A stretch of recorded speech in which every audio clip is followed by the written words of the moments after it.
Hi, welcome back to Detective Story. I'm Mike Hammond. Thanks again for joining in with us. We really appreciate it. Your attention means a great deal to us. Before we get started today, I have a couple of thank yous I need to put out there. First to producer and friend Neil Edelstein, who has been a great kind of friend to the show and advisor. And through him, some of his friends who are artists and do a lot of amazing artistic work for film and television offered to do us some artwork for the show, which has really turned out great. I think you'll see it as we go along. So thank you to both of them, the North Creative, Eric out there at the North Creative, and of course Neil Edelstein, who really has been a great help to me, and just in terms of just being a consultant, really, and kind of showing me the path. So thank you very much to that. That bit of housework done. On to our next episode here, and we have a great guest on. Today we are lucky enough to have Mike Marotta on with us, and Mike is the executive director of the Warriors Heart program out of Virginia. There's actually a couple of Warriors Heart locations, one down in Texas and the one in Virginia.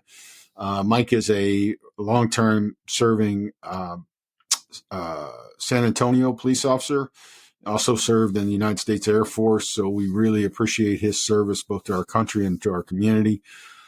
He now is the executive director of Warriors Heart, is part of a program that really does some cool stuff. And as you've seen and heard on my episodes, we talk a lot about murders and highlighting the victims. I'm going to continue to do that. That's really the impetus of this show.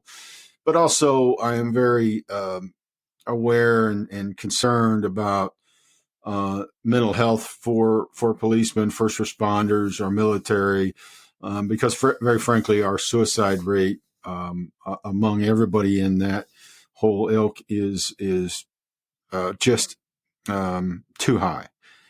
We are well beyond the national average, hundreds of times above that average, and it has affected me personally. I've lost some very close friends.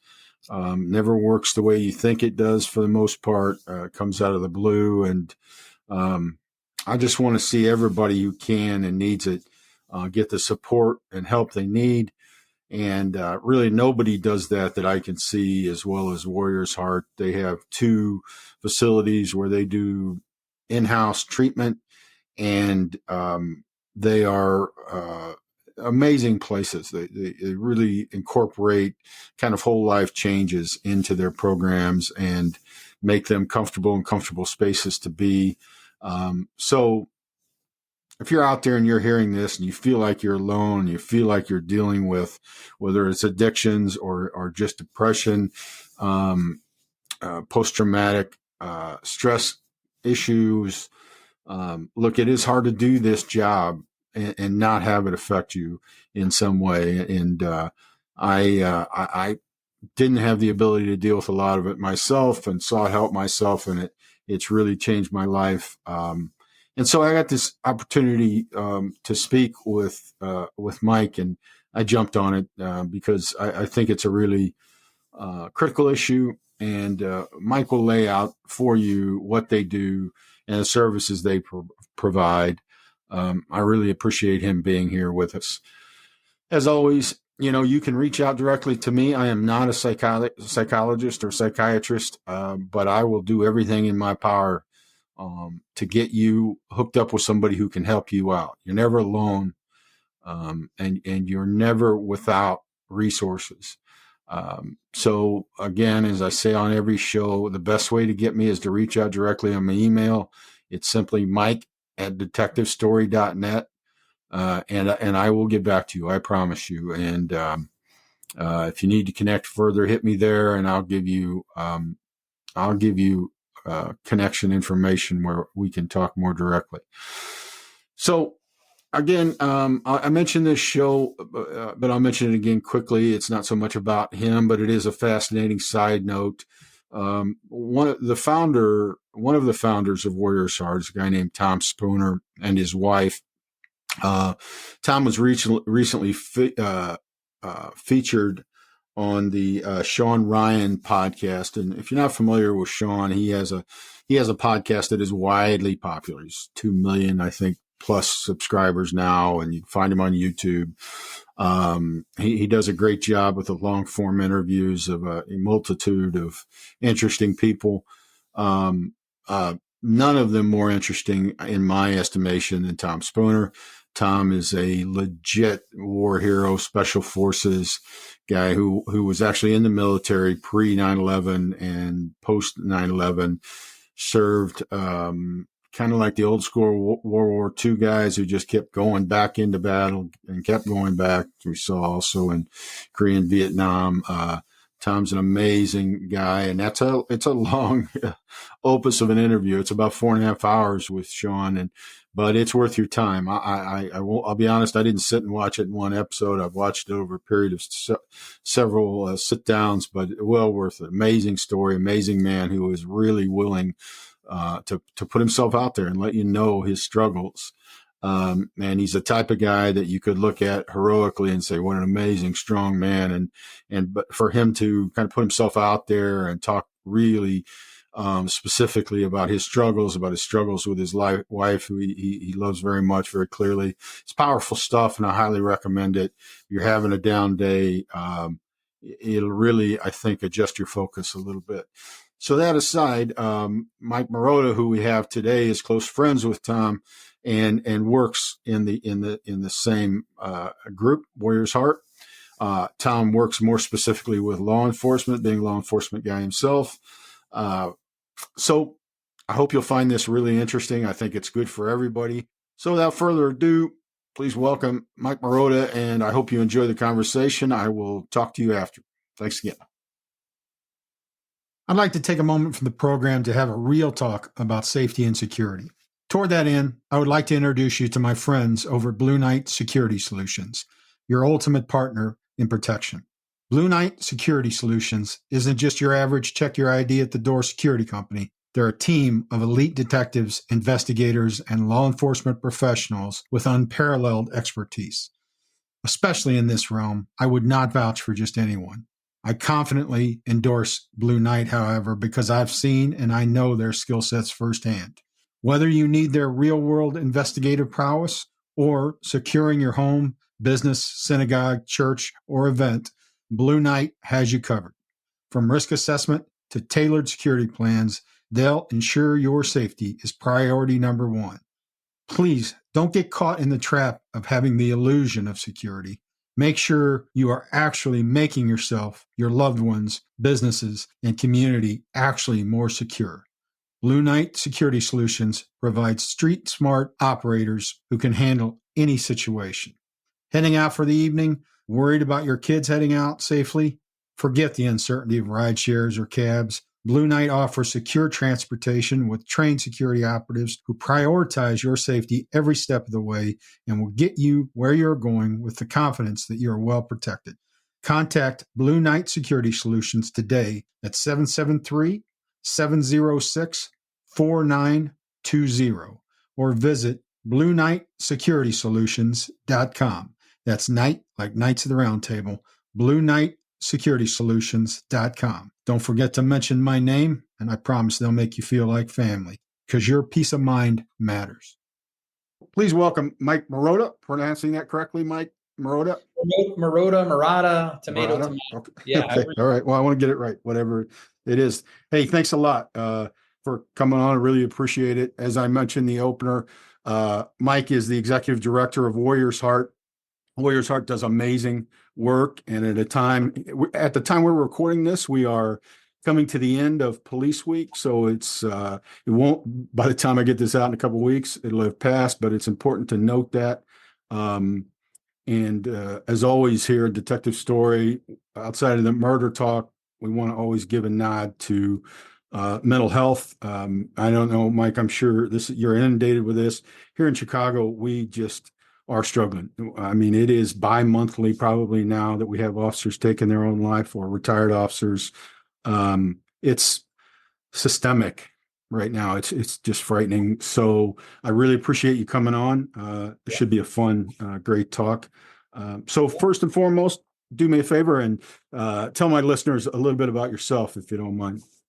Yeah. So thanks for having me on, Mike. I really appreciate it. So my Pleasure. name is Michael Marotta, however anybody wants to say it. I'm not picky.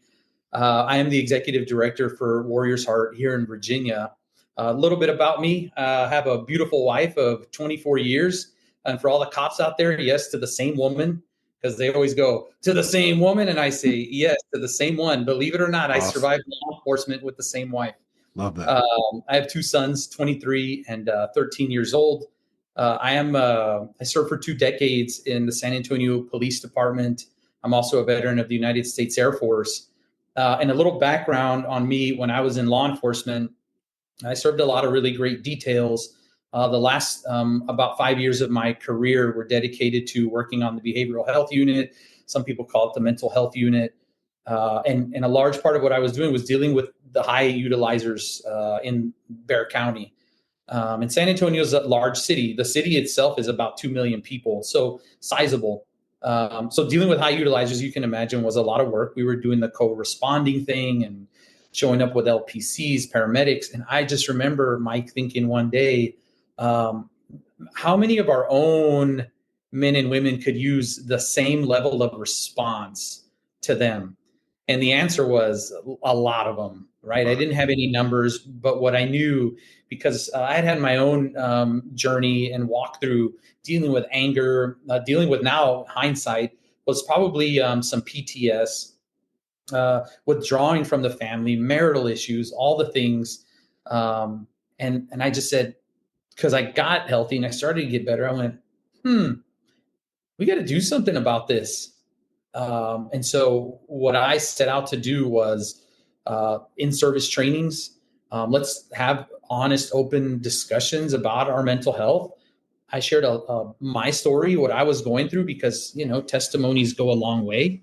And after every class, you guys were coming up and going, man, you sound a lot like me. And there was some connectedness there. And then I was started coordinating the wellness and resiliency. We didn't have a unit at the time. It was me, myself, and I. And I insisted, I demanded that we were going to have a wellness unit, and we were going to do it right, and we were going to support our men and women. Good for you. Um, yeah, I left law enforcement. I left the department. And just to give you an idea of kind of what I was up against, Mike, when I left SAPD, May of 2022, we had 6 suicides in less than 180 days after I left that agency. I'm not saying it was me or the work I was doing, but was correlated to that. But what I'm saying is, clearly there's something going on. Clearly there was you said systemic, I say cultural. It's the same thing. Mhm. The problems were deep rooted, and we needed to do something about it. And it's unfortunate, because those guys, some of them were my close personal friends, men that I loved, men that I admired coming up in law enforcement as a young boot patrolman. And it hurt. And but you know what it did is raised awareness, and it Yeah. got people looking. And now there's a unit, and they're doing it well. Still trying to figure it out, but at least now they have a more of an answer than they did. So a little bit about me, long-winded, but I No, had to share that. no, that's perfect. I appreciate that.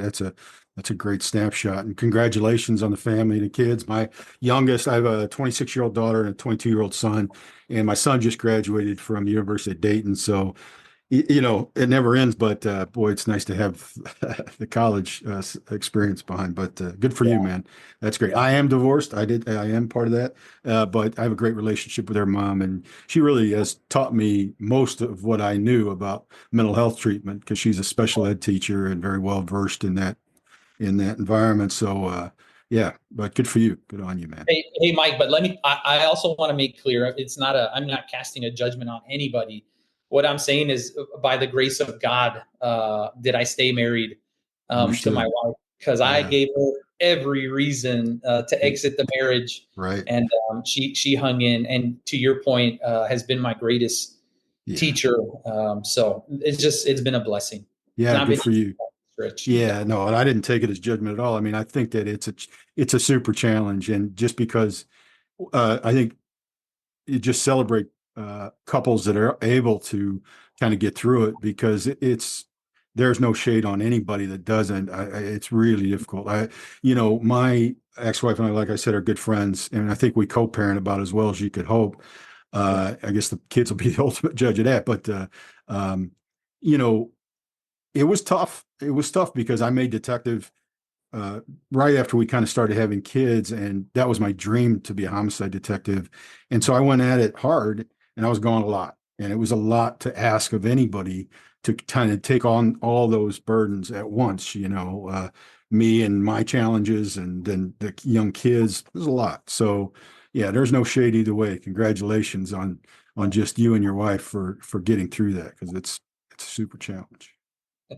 It is difficult, when we struggle, when couples struggle. Generally, this is a generalization, Mike. Women become, super moms and involved in all the kids' activities, and men, as a general rule, again, is they become super employees, the really dedicated cop, working all the off duties, working all the jobs, doing the thing, and you go, oh dang, it's been, I've worked 28 days straight and I hadn't seen my family but 2 times. Right.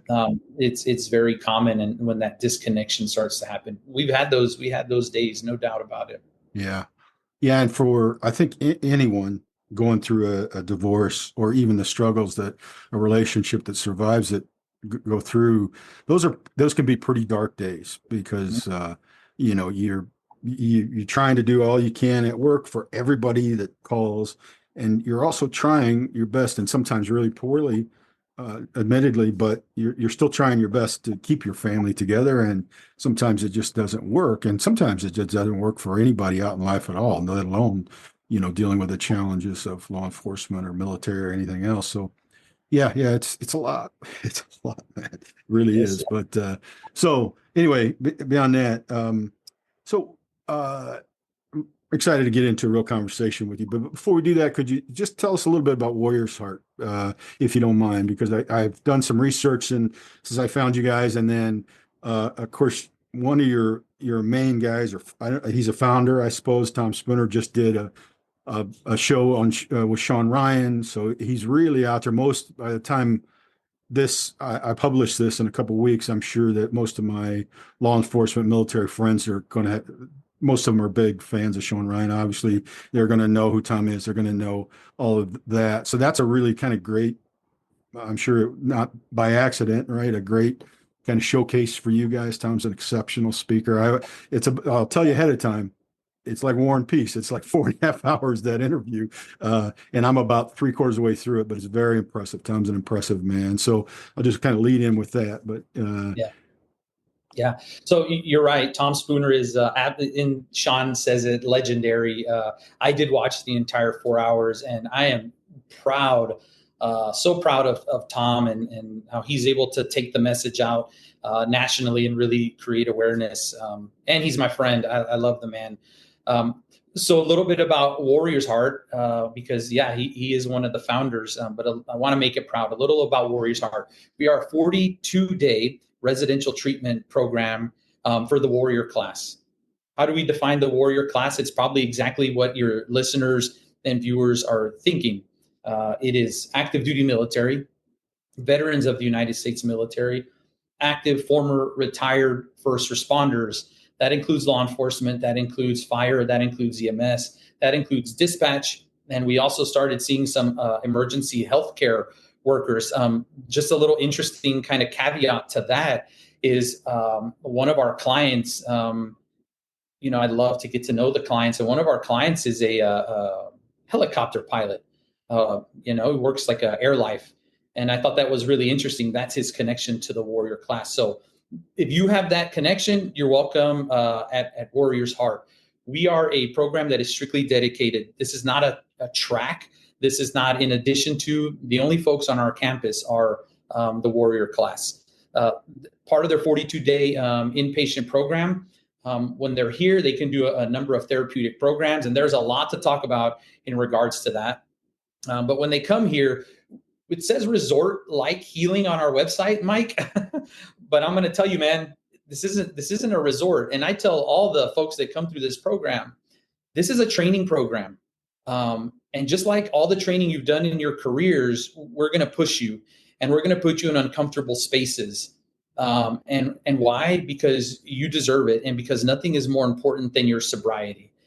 What we're looking for, by the way, is the primary diagnosis of substance use disorder. They have to have some level of substance use. What we also treat here, secondary, is the co-occurring mental health disorder. And that is things like post-traumatic stress, depression, anxiety that we see. Something that I hear a lot here, Mike, is I just need treatment for my post-traumatic stress. I'm not addicted to alcohol and drugs. And I'm like, look, I hear you. You're not ready to admit that yet. But what I do know is that co-occurring mental health piece is absolutely 100% a conduit into the substance use. So when they're here, they're going to get treated not only by a substance use disorder clinician, they're also going to be treated by a dual diagnosis clinician, which means they get a lot of touches every single week by our clinical team. They're not like one time every 2 weeks. They're going to see them a lot. And they also engage in therapeutic programming around post-traumatic stress. We are at our core an AA, a 12-step program. We are sanctioned by AA and have our own chapter called Warriors Anonymous. We have Warriors Anonymous chapters all over the country. We have in person, we have virtual. But why do we have that? I heard this the other day and I thought it was brilliant, Mike, because connection is protection. People need to be connected. People need to heal together. This population, this community, more than anybody, knows what it means to be on a team. And they know what it means to lean on one another. They lean on each other in the hard times, when it's time to go to battle, when it's time to kick in the door, when it's time to go down range and throw lead. The expectation is you also need that same level of connection and insulation when you need to heal from your post-traumatic stress, when you need to talk about the salient, difficult things that have happened in your life. You need the same team. So we are a training program here. And so to circle back to what I was saying, yes, resort-like. If you were to come to our facility, you'd see it's beautiful. It feels like a lodge. We're on 500 acres out here, surrounded by trees. I got horses. I got a 25-acre lake where guys can go fishing. But my expectation is, relax, connect with nature, but you better be also willing to do the hard work. Why? Because lives are at stake here. That's my view of this thing. This isn't something that you can take half measures on. You got to go all in. Yeah. I've lost friends, probably like you have, Mike, like we all have. I've lost friends to this disease. I've lost friends to suicide. And we know the numbers, man. I don't need to get into the statistics here. We know that at the time of a lot of suicides, there's some level of intoxicants. So what we believe here at Warrior's Heart is if we can really get at the substance, we can start to cure and deal with, we can probably very purposely begin to also chip away at the epidemic of suicide among our brothers and sisters. So long-winded answer. I can go into more detail about the program. I love talking about Warrior's Heart. I know, Mike, how badly it is needed. I know it, man. I served. Our department was not as big as Chicago. We had about 2,400 sworn officers. Big department. Yeah, it's good size for sure. And I remember I took so many officers to the Texas campus because we're new here in Virginia, but we're about 8 years. We've been around 8 years. We started in 2016 at our Texas campus. And I took so many officers and they all said the same thing. Man, I know about 6 or 7 dudes that need to be here too. Right? They all hung out together. Addiction hangs out with other addiction. Bad behaviors hang with other bad behaviors.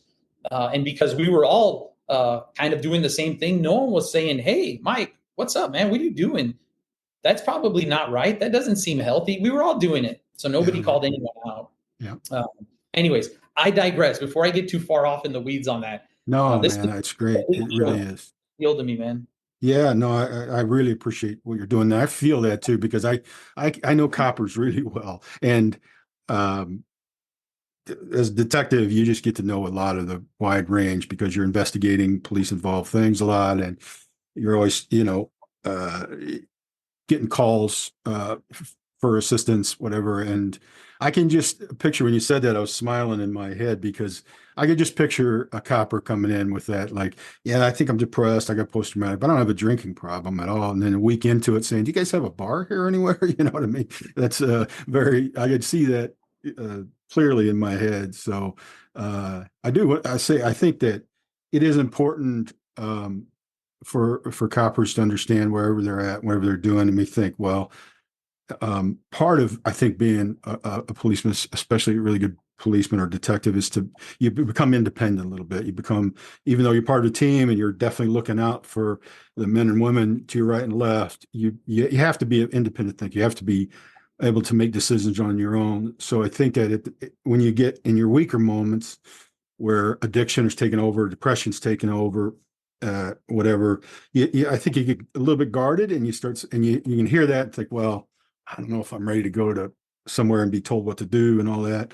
But you got to understand, like, if you're hurting, and it looks so bleak that you're thinking about hurting yourself, or it's causing you stress in your relationships, and you know in your heart you got to change. Change doesn't come easy. It's not worth doing, and it's hard, but it's worth it, right? It just is. I mean, and you have to commit yourself to that, and it is worth it. It's worth that effort. It's like anything else. It's like going to the gym. I saw you guys have jiu-jitsu school there, which is near and dear to my heart. I mean, anything that's worth doing has to be. It takes change, and that's you just make the phone call, which is, correct me if I'm wrong on this, but you guys hotline 866-955-4035. Yeah, that's it. And they can also go to www.warriorsheart.com. And we have a new live chat feature as well, where they can click and talk to a member of our admissions team. So yeah, we're available 24/7. We have the capacity here. We have the capacity at our Texas facility. If people know someone's struggling, man, take the first step and call, reach out, get information, have something in hand to say, hey, here's this place, here's this thing. If somebody is here around Central Virginia, something else that I used to do a lot with our officers, Mike, was I said, why don't you come out and see the place? I'm afraid. I don't know what it is. You know, cops especially, they think you're going to lock me up and take my shoelaces. Right. I ain't going to do this. And I say, come on out and check it out. Like, see what it is. Put your hands on it. Touch it. Feel the energy on our campus. You're going to see real quick. It's not that scary. The only thing standing in the way is you, because I got the staff, I got the facility, the programming. We'll take care of them. I just have to have them to say, oh, you know what? It's my time. It's my turn to heal. It's my turn to change. Do it for you. That is the key here. Do it for you. It's awesome. It really is. Now, let me ask, are your facilities co-ed, or are they just male at this point? Yeah, we're a co-ed program. Again, understanding that this community, they don't see men and women, like, they all process together. They all serve together. So there is co-ed. I would say, to give a rough number, about 10% of our population is female. So here, usually I have two women enrolled. We don't do cohorts. This is a continuous enrollment for the 42 days that they're in the program. And by the way, Mike, if I didn't mention it, we also do detox on site. We are a licensed 3.7 and 3.5 through the American Society of Addiction Medicine and the state of Virginia. So we can do detox on site. I would say average detox here is probably about 3 days. Our admissions team, through a very robust screening process, and our medical director will make the call if somebody needs to go out for a higher level of care. For example, maybe they need something more. We are not, I want to say this, we are not a behavioral health facility. So what we don't take here is people who are actively suicidal, actively homicidal, experiencing some type of an acute psychosis, schizoaffective disorder. We would want them to go get the help that they need at an appropriate behavioral health facility. Then we could do the warm handoff and bring them on back into the program so they can complete training. That makes sense. It does. And very likely people who are that far down the road are not going to have the wherewithal to pick up the phone and call you anyway. They're probably in a facility or headed there if they survive it. Hopefully they do. But no, that's great to hear, because I don't know the numbers It wouldn't be difficult to find out. But like I said, we in Chicago here is just sickening the rate of suicides here with Chicago Police Department and retirees. And you're right, I've had some close friends that I've lost pretty recently. And but what mixed I don't know the numbers, so I don't want to guess, but there is a high percentage of whatever that percentage is too high. I'm just going off my ear test, but there is a lot of women officers that are killing themselves uh, um, in recent years, and um, you know, I don't have an answer for why that is, but all I know is that it's everybody, you know, can use the outlet that you guys provide when they Yeah. need it, you know. So Yeah. So something else I didn't mention earlier when I was kind of giving a little brief rundown of what I do. Before I came to Warriors Heart, in between SAPD and coming here to Warriors Heart, I was working for First Help. I don't know if you've heard of First Help. That's Honor, Educate, Lead, and Prevent. First Help has a publicly accessible database of suicides of first responders. The organization was founded by Karen Solomon. She started collecting data in 2016. They use about 37 different metric points for capturing suicide data, and has really given a good picture of what's going on nationally with suicides. It is voluntary. The FBI also through the oh my God, Law Enforcement Suicide Data Collection Act. Took me a second to recall that. Also good collects for you. suicide data.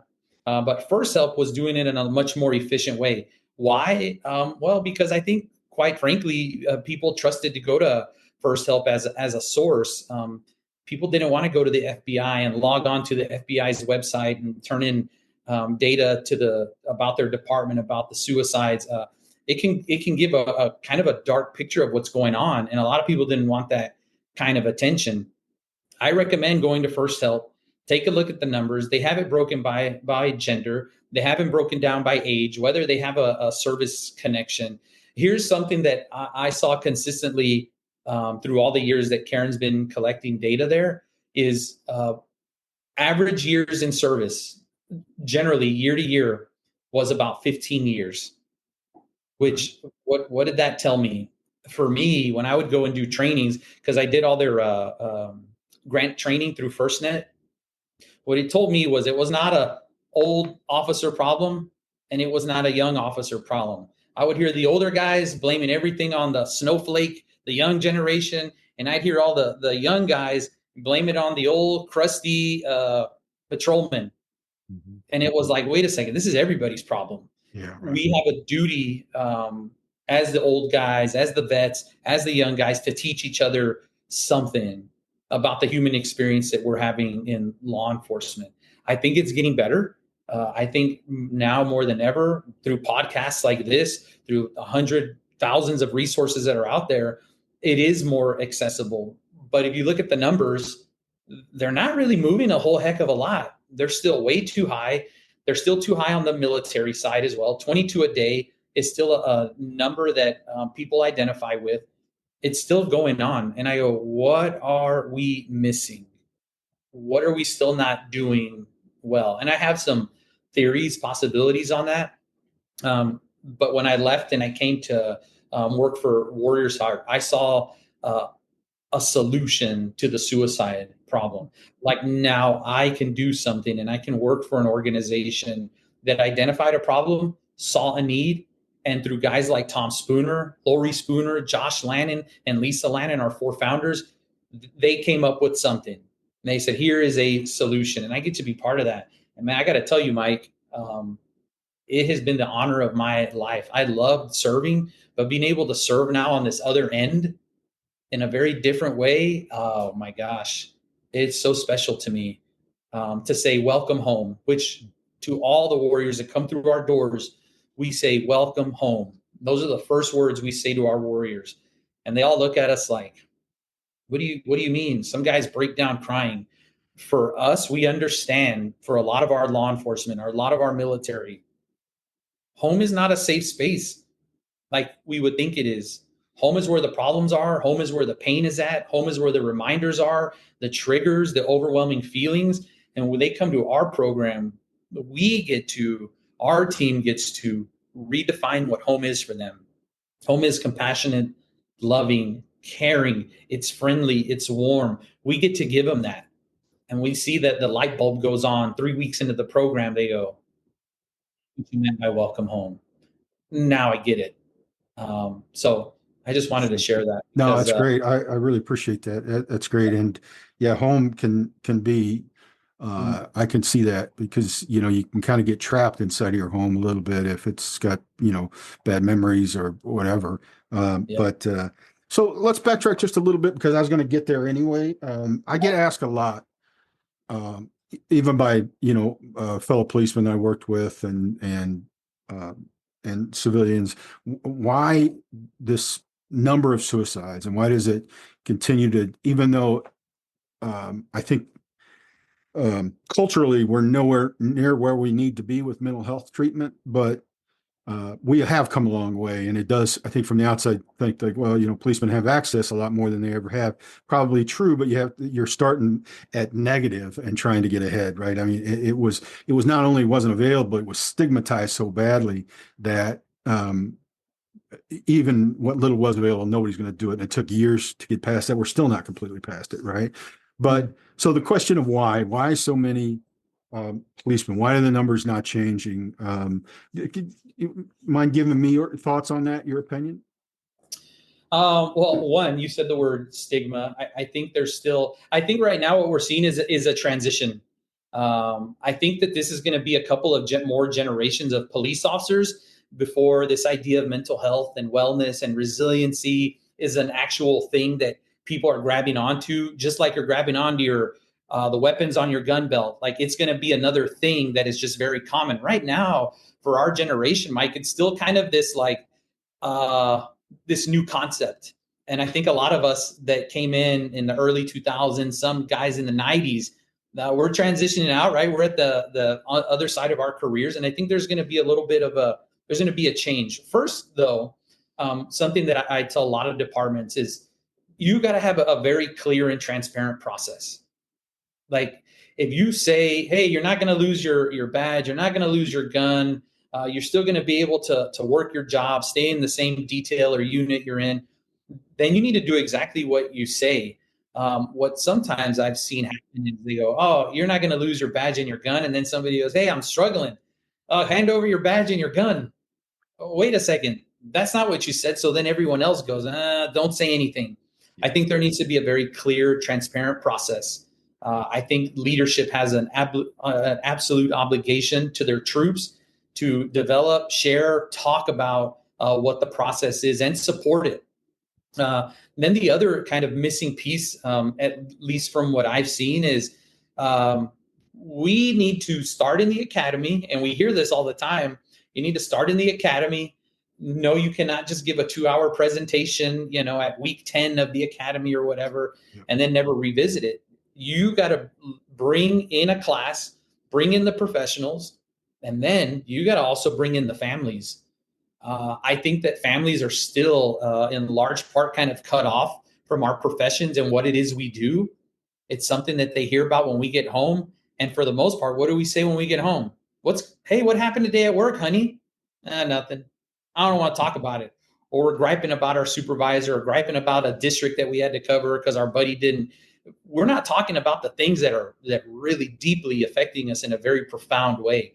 Yeah. In my mind, departments need to be bringing in the families. That is where I believe you're going to start to see the shift, where wellness and resiliency now is not just targeting the responder.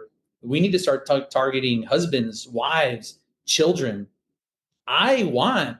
Mike, and I hope that my children want to be law enforcement officers one day. I remember going, man, I wouldn't ever want my kids to do this job. And then I went, wait a second, if not my kids, who's going to do it?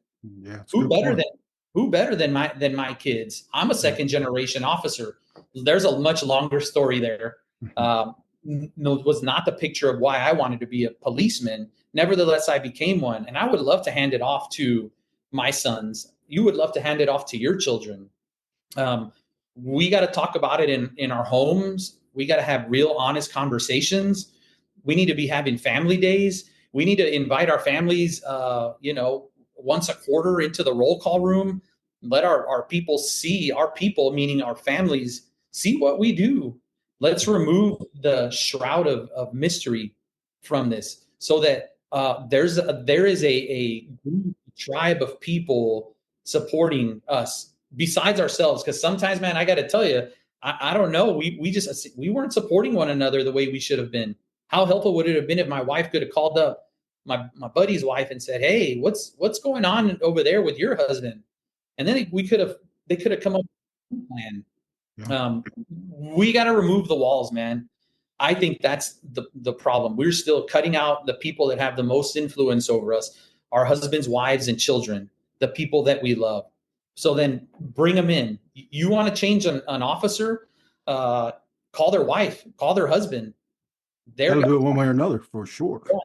And they're going to go, "Hey, mom, dad, you need to get better. You need to get healthy." I guarantee they're going to listen. So that's what I see as a possible solution, and something that we're still missing is ongoing. It's got to be continuous. You can't teach and then stop. You can't respond to the suicide and then pull away. You got to be in it all the time, every year, even when there's no suicides and everything seems like there's going great and morale is high. Continue to chip away at it. Yeah. And prepare. Yeah. That's my I thought. agree. I think there are examples out there, and some of them are like some of our professional sports teams. And, of course, I understand they're funded in a whole different way, but, a lot of the professional sports teams are going to this mix of sports psychology and mental health treatment.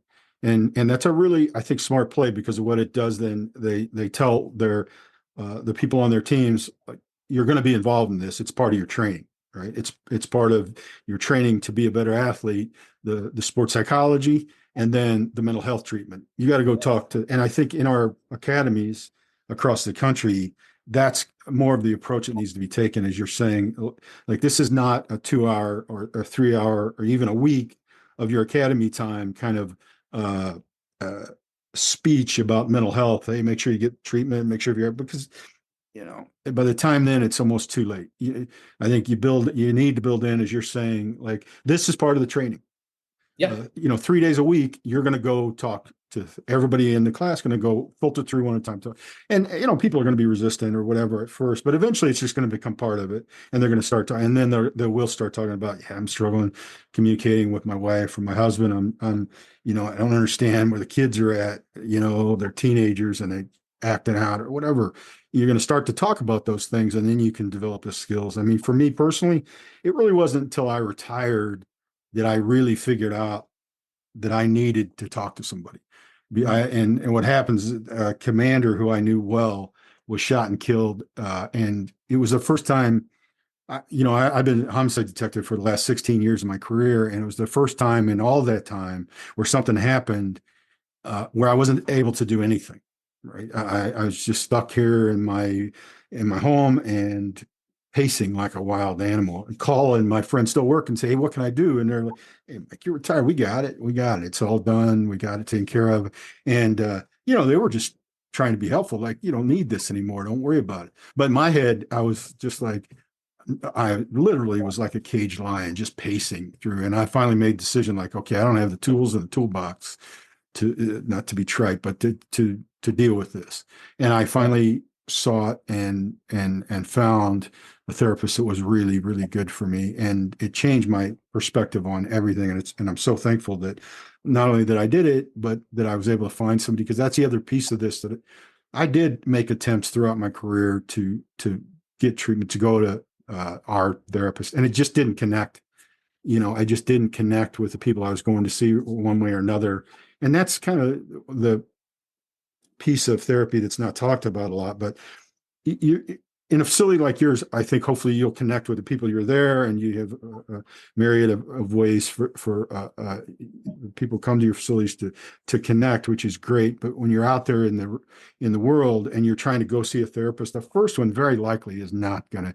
It's kind of a give. It's good to walk in the door and talk to somebody, but you have to understand, because that might not fit, and you might go in and not everybody is going to respond to, well, how does that make you feel? Well, assume it Yeah. makes me feel like shit or I wouldn't be here, right? Do we have to go through that every time? And for some people that's a good technique. I'm not trying to make Yeah. fun of that, but it's just for especially I think for law enforcement officers, probably military too. I'm not a college boy, not a military guy, but um I think that's not the approach that's going to work. It's more like for me personally, I'm kind of more data driven. Why does my brain work this way? Why am I able to deal with high stress at work and not seem to bother me in my personal life?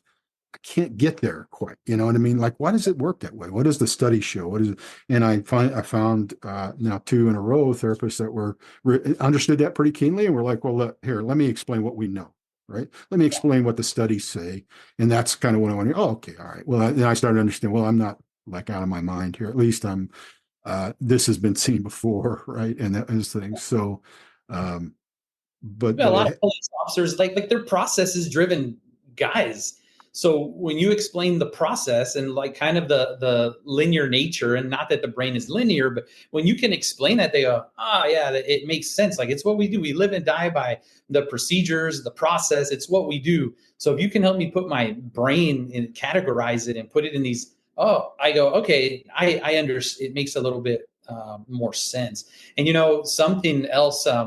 That I, now that you were talking and this came up for me, I see a lot of police officers that they're in their careers and they're looking at like what's next, what is next, what am I going to do post, like they're looking for the next purpose, their next identity, what's the next uniform, the next title that I get to put on. And I say, like, look, change your perspective. You change your perspective, you're going to see really quickly that it really doesn't matter what you do. When you define your purpose through service, through works that how you're able to affect people, you don't need the job title. You don't need the thing. A lot of cops go, I'm going to retire from this department, and I'm going to go become an officer at another department right. because I got to keep the uniform. I got to keep this thing going. Yeah. And I say, change the perspective. And when you change the perspective and you show up in the world genuine and authentic, what you're going to see is suddenly new opportunities are going to come at you. Yeah. Things that you never imagined, that you're going to go, wow, I never really saw that coming. Right. Man, Mike, this, man. You got 20, 30-year law enforcement officers. People are chomping at the bit to hire these people to do a job for them, and we'll pay them well for their experience, what they know about leadership, what they know about, command presence, all the things that come with just being a everyday street cop. People want to pay you, but you gotta change this first. The Uh, uniform, it doesn't. None of that stuff matters. It's your Right. perspective uh, on things. So I wanted to get that out there too, No, I man. appreciate that because I think that is an important piece. We end up defining ourselves by what we do so much, right? I mean, I think that for me, like I wanted to be a policeman. I wanted to be a homicide detective since I was a teenager, probably, and I defined myself as that. And then one of the adjustments outside of that was okay, now what? I knew I needed to end that chapter in my life. I knew that needed to happen at the time it did. But then I struggled, and you could argue, and some would, that it's still a big part of who I am. Look, that's the Detective Story podcast. It's right out front, retired homicide detective. It is still a large part of how I define myself. But what's changed is that I'm not falling back necessarily on needing that kind of for anybody else. You're right. The skills you learn, especially in the communication end of it. I mean, I think in life in general, everybody struggles to have tough conversations. And policemen don't as much because you get so used to having hard conversations with people all the time, right? Yeah. So that's a real value add when you get into civilian life, is that comfort level with having hard conversations, right? And that's something that a skill set that we have and translates well to private life, and you need to be able to take advantage, or you should be thinking about taking advantage of that and getting that skill set out there in a myriad of ways. And like you're doing it in continued service to people that need it really, really well. And I commend you for it. It's really admirable. And, but I think that there's something out there. It doesn't end that, as you said, the service doesn't end because you retire, right? Or you know. No, I believe wholeheartedly that another missing piece is going out and doing for others, being in service to your communities, being in service to your families, being in service to your friends. Man, it is a great way to really discover who you are and what your intrinsic motivators are to go and give people back with no expectation of getting anything in return, Yeah. other than being able to say that I did for someone else. It's something that I would love to see departments do also. Go out and do volunteer projects. Cops are like, what? You want me to go volunteer in the community? I ain't doing anything where I ain't getting paid off duty. Like, no, man, you got to go do things because you're not getting paid, because the only thing driving you to do it is what's inside. That's a big deal for us here at Warriors Heart is being in service. Something that we do is, for example, as soon as I walk in my dining facility every day, the first thing I do during lunch is find somebody with an empty plate and go pick it up. It's what I do. I want to be in service, and we do it all well. We are like fighting over, let me pick up your plate. No, let me pick up your plate. It's just something we do here. You got to have a really strong culture. And how we do that is by being in service always to the clients and to one another. That is a really big deal. And it always frames life for me and reminds me what I'm doing, where I'm headed, and what's my why. Why do I do these things? Sure. And I think that's a really good point, because I think, a lot of police officers I know, like coach sports teams, coach their own kids, and that's a really good outlet, I think. But we lose sight of that when our kids get grown, they're done playing or they've moved on to other things. But that's really what that is. It is service to the community, because you're working with your kids, with other kids, and Yes. it's the same thing. And that shouldn't stop because your kids are done. It doesn't have to be in the form of coaching, but you're right. In some way, I think it's really good for our mental health to continue that service in some way. So I like that point a lot. I appreciate that. Yeah, it's a big deal, man. Go and serve. It doesn't need to be anything over complicated. Picking up trash, off the sidewalk in your neighborhood, holding the door open for someone, telling someone thank you, or complimenting something they like. It all matters. Yeah. It all matters. Yeah, for sure. Because you take in what you put out, really, right? So I mean, I think that if you're feeling like you're in a rut, and you're feeling like you're down, and you're kind of projecting that, that's what's going to kind of come back to you. And part of that is sometimes you can't get out of that yourself, right? Sometimes you just can't. So then it's time to start. I have a nice tight circle of friends, and we check on each other pretty well, and that's and staying attached to that, I think, is important. There are those people that leave and don't ever want anything to do with police work again, and I respect that. Like, you did your service. I'm sure it's true for the military too. Like, I'm done with that. I want to move on to, and if that's good and healthy for you and you're happy in it, totally supportive of it. You did your service. It's true. But for most people, I think that you want to stay somewhat connected. You want to stay close to the people that you worked with, and you want to keep an eye on them and hope they're keeping an eye on you. So, but Yeah, look, we could make this a 4-hour conversation, I think, but I know you're a busy man. I don't want yeah, to, there are people relying on you, but so I don't want to we're approaching an hour probably here, but let's work towards the end here. I really appreciate you being on the show and all that you sure. do, Mike. But let's kind of start to wind it. Again, it's warriorsheart.com with an S, warriors heart, one Correct. word.com. Yep. And I'll stream this. I have my editor stream this across when I put it out. But the number is 866-955-4035 is the Yep. hotline, right? And you can go, if you're on your computer and you go to the website, you've got a live chat there that you can do, right? That is correct. Yep. We have admissions advocates that are standing by and ready to take their call. Our admissions team, Mike, they are so much more than just the person that fields the call. Our admissions advocates, I got to brag on them a little bit. Please. because they are the folks who are taking these calls in the middle of the night, when these men and women are drunk, they're struggling, they're in the heat of battle. And a lot of folks call our number thinking, one, they think we're the veteran suicide hotline. They think we're some help hotline, and they call. And our admissions advocates are the ones on the other end of the line, talking them through the crisis, talking them through whatever is going on. Our admissions advocates will work on getting some of these guys into the program over 6 months, maybe longer, whatever it takes to get them here. Dealing with the anger, dealing with I need help. No, I don't need help. Our admissions team, our folks are absolutely incredible. I just had to brag on them a I little appreciate bit. that. Yeah, good for them. Give them my thank you personally, please, because that is a big deal.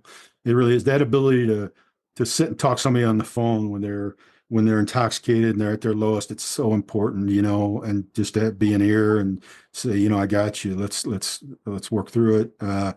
It's that, because that's when help's really needed, and that's who, this circle of people I know. It's like, hey, my phone's on. You know what I mean? Call me. That's what we tell each other. Call. And most of them don't. Sometimes they do, and sometimes they don't. And it ends up badly, and that's no good at all. And that's what we're trying to get away from here. So closing thoughts at all?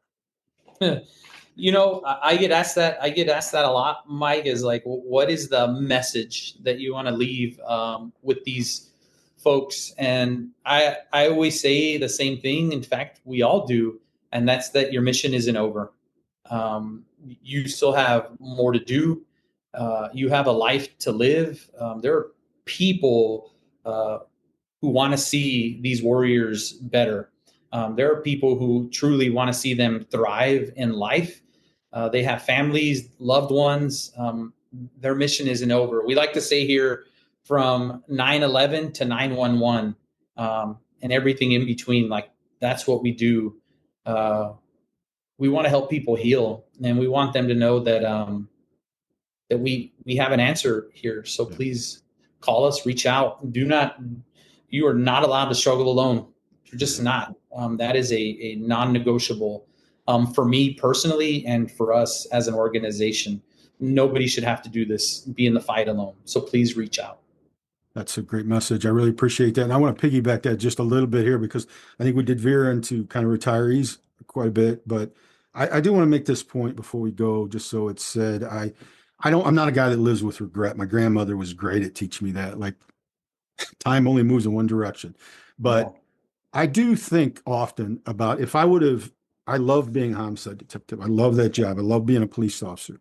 I, but I do think, and this is just food for thought for the officers out there still working. I do think to myself, I do kind of wish that I would have been in the mental place. If I would have gotten the mental help that I have gotten since I retired 15 years ago, when I was really at the height of doing, homicide investigations. I just think it would have made me a much more effective detective or police officer or whatever it is, to have the kind of perspective to be able to shed things now and see them for what they are.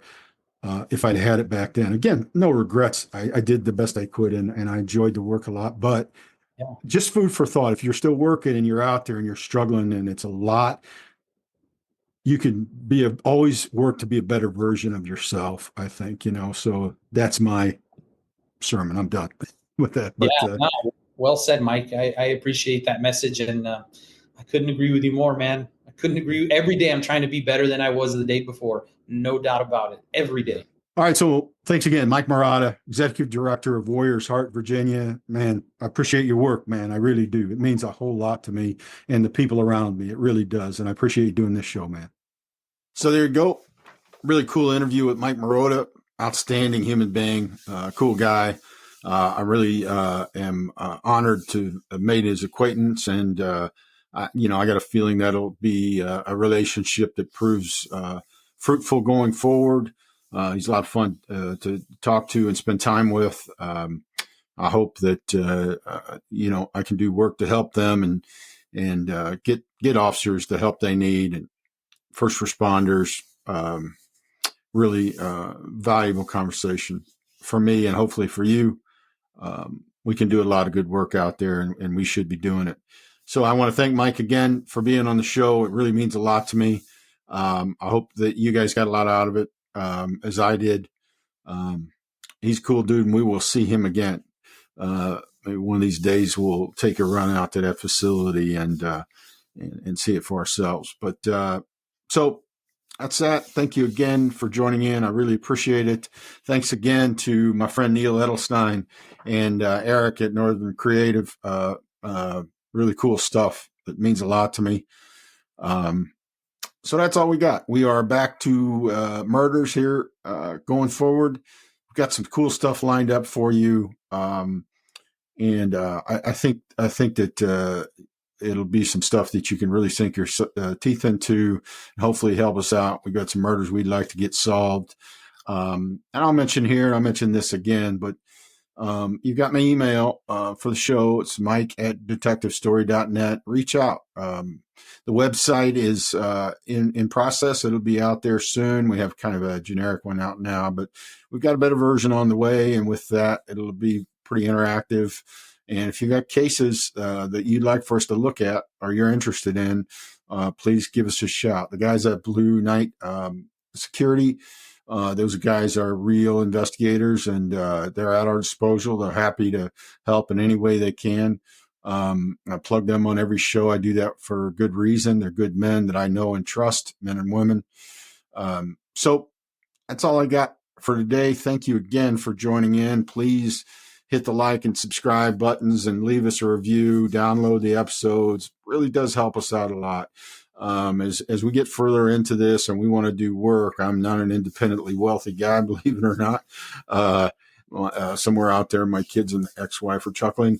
So it will take, some financial assistance to really get us on a path of getting some answers to some of these cases. So whatever you can do, we greatly appreciate. We'll have some merchandise coming down the road where you can fly our flag, and we'll appreciate that when it comes up. So I hope you're enjoying it, really enjoying the interaction and doing it. So thank you again. So until next time, watch out for yourself, be safe, and watch out for each other, please. Take care.